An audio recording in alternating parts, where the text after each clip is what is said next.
It's an opportunity for you to retreat from your lives for just a few days and to remove the constant stimulation in your external environment that reminds you of who you think you are as a personality. To separate yourself from the people you know and the places you go and the things that you do at the exact same time every single day, long enough for you to be reminded of what you already know. And I want you to know that every time you learn something new, you make new connections in your brain. That's what learning is. Learning is forging new synaptic connections. And the Nobel Prize laureate Kandel, in the year 2000, found that when people learn just one bit of information, they doubled the number of connections in their brain from 1,300 connections to 2,600 connections. But if they didn't review that information, if they didn't repeat it, if they didn't think about it, those circuits pruned apart within hours or days. All of this information that you were learning this weekend, if knowledge is power, then knowledge about yourself is self-empowerment. But all of this philosophical, theoretical, spiritual, intellectual knowledge and information is for you to do something with when you return back into your lives. And if you can take that information and apply it, personalize it, demonstrate it in some way, initiate that knowledge into action. If you get your behaviors to match your intentions, if you get your actions equal to your thoughts, if you get your mind and body working together, you are going to have a new experience. Now, when you're in the midst of an experience, all of your five senses plug you into the external environment. And as you're gathering all of this vital sensory data, all that information rushes back to your brain through 5 different sensory pathways. And it causes jungles of neurons to organize themselves into networks and patterns. The moment those neurons string into place, the brain makes a chemical, and that chemical is called a feeling or an emotion. And the moment you feel like a leader, the moment you feel like a patient parent, the moment you feel compassion, now you are teaching your body chemically to understand what your mind has intellectually understood. And in that moment, you are beginning to embody the truth of that philosophy. And if knowledge is for the mind, experience is for the body, you are embodying that information and signaling new genes in new ways, and you are rewriting your own biological program. But if you've done it once, it must mean you should be able to do it again.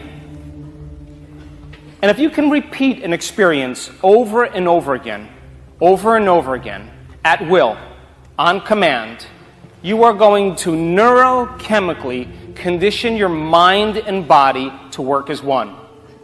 And when the mind and body merge as one, or the body now knows how to do it as well as the mind, now it's innate in you. It's automatic. It's second nature. It's easy. You've practiced it so many times that you don't even know how you do it.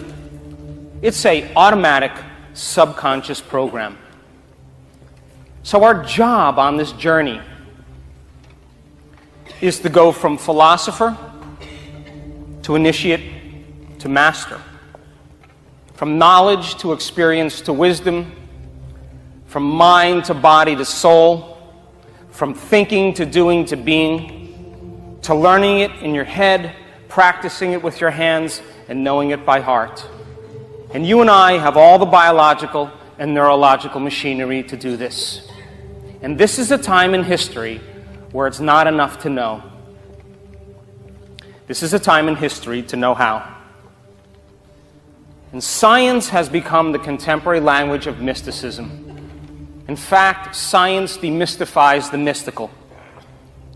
And if you can combine a little quantum physics with a little neuroscience, with a little neuroendocrinology, with a little psychoneuroimmunology, a little epigenetics, You know, they all point the finger at possibility. And people are beginning to not wait for crisis or trauma or disease or diagnosis or loss to get about the business of change in their life. Because you can learn and change in a state of pain and suffering, which has been the old model of reality up until this point, or you can learn and change in a state of joy and inspiration. Which would you like to do at this point? So then, I'm curious, how many people in this audience believe in the idea that the way you think has some effect on your body or your life? I'm just curious.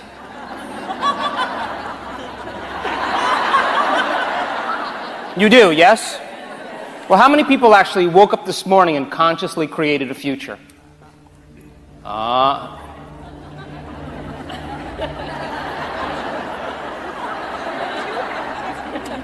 You know why you don't do it? Because you don't believe it's true. If you knew that your thoughts created your reality, would you ever miss a day in creating the life that you want? And would you ever let any thought slip by your awareness that you didn't want to experience? Now, you told me that your thoughts have something to do with your destiny, yes? Yes. Poke the person next to you, please. So you think, this is science now, 60 to 70,000 thoughts in one day. 90% of those thoughts are the same thoughts as the day before. Hint, because the same thoughts will always lead to the same choices. And the same choices will lead to the same behaviors. And the same behaviors will create the same experiences. And the same experiences produce the same emotions. And those same emotions drive your very same thoughts. And your biology, your neurocircuitry, your neurochemistry, your hormones, and even your genetic expression are equal to how you think, how you act, and how you feel. And how you think, how you act, and how you feel is called your personality. And your personality creates your personal reality. That's it. So then if you wanted to create a new personal reality, a new life, you would have to change your personality, wouldn't you? Hello? Yes. Poke the person next to you again. Which means then you'd have to start thinking about what you've been thinking about and change it. You'd have to become aware of your unconscious habits and behaviors and modify them. And then you'd have to look at those emotions that keep you anchored to the past and decide, do these emotions belong in my future? You see, most people try to create a new personal reality as the same personality, and it doesn't work. You're literally going to have to become someone else. And so, you can't run up to me and say, how come I'm not living in Santa Fe, New Mexico with my 3 dogs? Because I'll tell you, the personality who's living in Santa Fe, New Mexico looks nothing like that.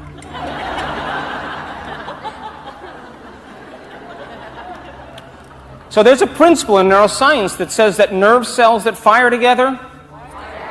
So if you keep thinking the same thoughts, making the same choices, demonstrating the same behaviors, creating the same experiences that stamp the same networks of neurons into the exact same patterns, all for the familiar feeling you call you, and you keep doing that over and over again, you are going to begin to hardwire your brain into a very finite signature.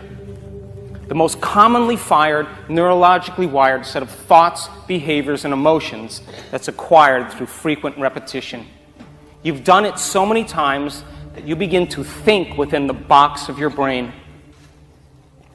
So then, would you agree with me then?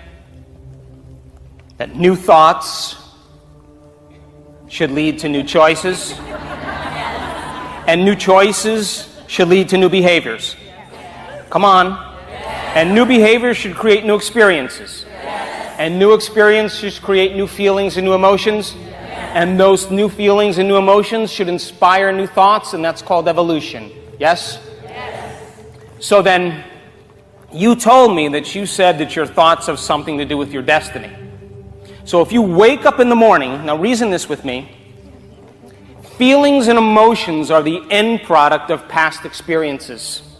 And you can remember experiences better because you can remember how they feel.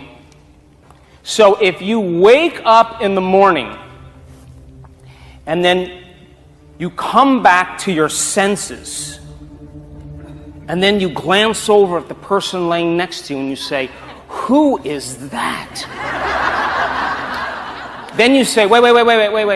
Let me just remember all my problems. Oh, whoa, now I feel like myself. Almost lost my mind there.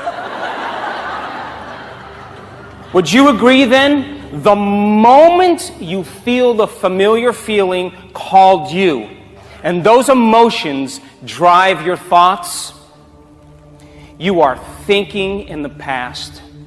Because if you can't think greater than how you feel, or feelings have become the means of thinking, then you are thinking in the past.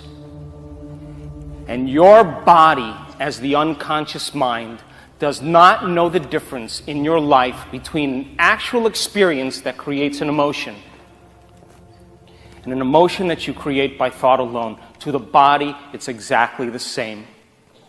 So people then, the moment they feel that familiar emotion, and that emotion starts to activate circuits in their brain equal to that emotional state, they are now thinking and feeling in the past. And how you think and how you feel creates a state of being. Because thoughts are the vocabulary of the mind, and feelings are the vocabulary of the body. And how you think and how you feel creates your state of being. And the redundancy of thinking the same thoughts that turn on the same circuits in your brain to produce the same level of mind begins to signal another part of your brain to make a chemical for you to begin to feel exactly the way you were just thinking. And the moment you feel that feeling, the brain is monitoring the body, and it begins to generate more thoughts equal to that feeling, which creates more chemicals for you to feel the same way, and then think the same way, and feel the same way, and think the same way. And the redundancy of that cycle conditions the body to subconsciously become the mind of that emotion. And the moment that occurs, the body literally is in the past. And it's believing it's in the same past experience 24 hours a day, 7 days a week, and 365 days a year. The body literally is in the past. And you can't create a new future holding on to the emotions of the past. So then, would you agree with me?